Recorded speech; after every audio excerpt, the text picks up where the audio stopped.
순간적으로 가격이 더블되는 경우도 많기 때문에 네. 대부분 토지만 재평가해요. 자동차 이런 것도 포함이 될 텐데 그런 것도 안 하는 게 맞겠네요, 사실은. 그냥 토지만 소유하면 다 가능할 것 같은데 네. 그러면 뭐 예를 들어서 임대업 이런 데는 네네. 그런 데는 어때요? 사실 그런 데는 부채비율 관리할 이유가 없잖아요.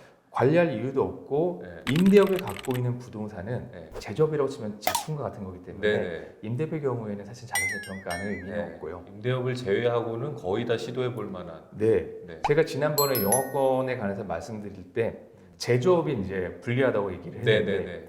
자산재 평가 같은 경우에는 제조업이 보통 제조업이 공장을 유리하네. 많이 갖고 예, 계시네요. 예, 여기 이제 경인 쪽으로 가면은 시야부터 해서 안산, 인천, 네. 김포 이런 데 공장 되게 예. 많거든요. 많죠. 예. 그런 분들은 거의 100% 실익이 있는 것 같아요. 아, 그래요? 네. 그러니까 대부분 시설 같은 경우는 다 삼각자산이긴 한데 네. 구매 토지도 있을 테니까 네. 아, 무조건 해봐야겠네요, 그런 분들은. 그런 분들은 무조건 해야죠. 그런데 사실은 이제 유형자산 재평가라고 말을 하기 때문에 그 말에서도 알 수 있지만 네. 토지만 재평가를 하는 건 아니고요. 어떤 게 있어요? 건물이나 네. 기계장치도 재평가를 할 수는 있어요. 아, 그래요? 근데 네. 다만 실익이 별로 없거든요. 그러니까 기계장치 같은 경우는 조금 떨어질 것 같은데. 근데 기계장치는 사실 실익이 좀 있기는 해요. 네. 왜냐하면 일반적으로 기업에서 기계장치는 정률법으로 감가상각을 하거든요. 아, 네. 그러니까 비율이 뚝뚝뚝 떨어지는 거죠. 네, 그래서 네, 네. 한 뭐 3년, 5년 지나면은 거의 잔존가액만 남아 있어요. 네네네. 근데 실제로 시장에서는 기계장치는 중고 기계여도 관리를 잘하면은 가격이 유지가 되거든요. 네. 그러니까 기계장치를 재평가하면은 실익이 있을 수는 있지만 보통 평가사들은 좋아하지 않습니다.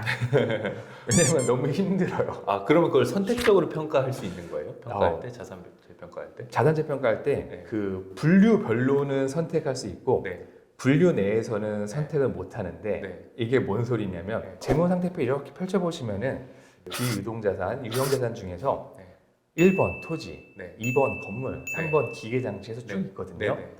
근데 토지만 할 수도 있고 네. 건물만 할 수도 있고 음. 기계장치만 할 수도 있어요. 네. 뭐 다 할 수도 있고요. 네. 네. 근데 만약에 토지만 평가를 하기로 했다라고 결정하면은 가지고 있는 모든 토지는 다 평가해야 됩니다. 카테고리별로는 무조건 해야 된다라는 거예요? 맞습니다. 그 안에서는 전부 다 해야 되는데 음. 일반적으로는 토지가 실익이 가장 큽니다. 아, 네. 그렇군요. 그래서 토지 얘기를 이제 먼저 하신 거고. 맞습니다. 네. 대부분 토지만 재평가해요. 유형자산이라고 하면 사실 자동차 이런 것도 포함이 될 텐데 그런 것도 안 하는 게 맞겠네요, 사실은. 사실 굳이 할 필요가 없죠. 네, 하면은 네. 저희는 수수료 받고 좋은데요. 네. 크게 실익이 없습니다. 그러니까요. 네. 그래서 토지가 네. 보통 메인이죠. 음. 대부분의 기업들이 토지만 재평가를 하고 상황에 따라서 네. 이제 건물이나 그 외의 것들도 하긴 하는데요. 네. 그래도 자산 재평가에서 이게 막 드라마틱하게 좋은 그런 사례가 혹시 있으시면? 너무 많아서 사실 떠오르진 않는데 사실 기업이 갖고 있는 가장 큰 자산이 네. 일반적으로 토지거든요. 네. 기업 자산의 50% 이상을 차지하는 경우가 많습니다. 네. 네, 그러한 자산이 네. 순간적으로 가격이 더블되는 경우도 많기 때문에 네. 잠깐 지금 떠오르는 거는 네. 이제 기업 이름은 말씀드릴 수 없지만 네. 저희 천안 쪽에 소재하고 있는 회사였는데요. 네. 부채비율이 되게 높았어요. 네. 부채비율이 한 600% 정도 되었는데 네. 우리가 보통은 200%를 좀 안정적으로 볼 수 있는 하나의 이제 척도로 사용을 하는데 그 정도 회사였는데 이 회사의 장부가액이 25억 정도였었거든요. 네. 그래서 평가를 했어요. 평가를 했더니 그 당시 한 55억 정도, 30억 정도가 올라가면서 그 몇 년 만에 자평가를 한 거예요? 그때는 한 8년 정도였던 것 같아요. 8년 만에? 8년 만에. 왜냐면 그때 그 천안, 특히 북천안 쪽이 가격이 막 상승할 때여가지고 와, 그렇군요. 그래서 부채비율이 200% 언더로 떨어졌어요. 아. 그래서 그때 한 187%인가 이 정도까지 떨어졌고 네. 조금 몇 년 지나서 다시 부채비율이 높아졌는데 네. 그 당시에 다시 또 재평가를 검토를 해보니까 한 65억 정도 가격이 이렇게 또 올라가더라고요. 네네. 네. 그래서 이런 경우들이 사실 굉장히 많다. 네, 네. 그렇군요. 그러니까 부채 비율이 떨어지면 뭐가 좋냐 이렇게 생각하시는 분들 많을 텐데 사실 은행권 가면 네. 분명히 이제 대출 받아야 될 특히 요즘 같은 때 너무 힘드신 분들 많으니까 네. 그럴 때 부채 비율을 가장 기본적으로 보는 지표잖아요. 그렇죠. 네, 네.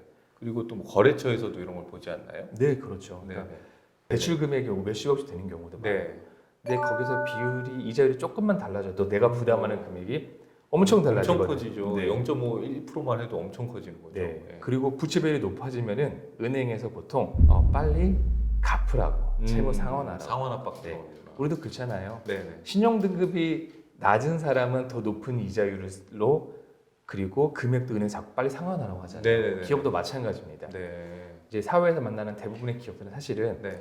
을이거든요. 네네네. 네. 2차 벤더, 3차 벤더 네. 이런 분들이 많은데 네. 나에게 일을 주는 회사가 네. 우리랑 계속 일을 하고 싶으면은 네. 부채 비율을 안정적으로 만들어 와라 라고 하거든요. 음. 그리고 업태에 따라서 특정한 면허업이나 이런 경우는 부채 비율을 더 낮춰야 되는 경우도 많아요.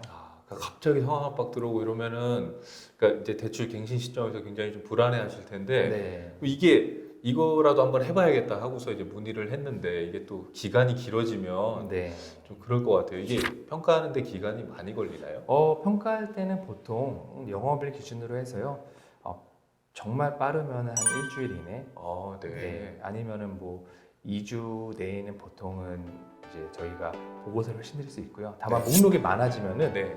더 오래 걸리죠. 네. 일반적으로는 보통 결산 시점에 맞춰서 하고 만약에 지금 당장 부채 비율 조정이 필요하다면 지금 시점에서 평가를 하고 네. 거기에 맞게 가결산하거나 이런 부분들이 있습니다. 알겠습니다. 오늘 네. 좋은 말씀 감사합니다. 네, 감사합니다. 네.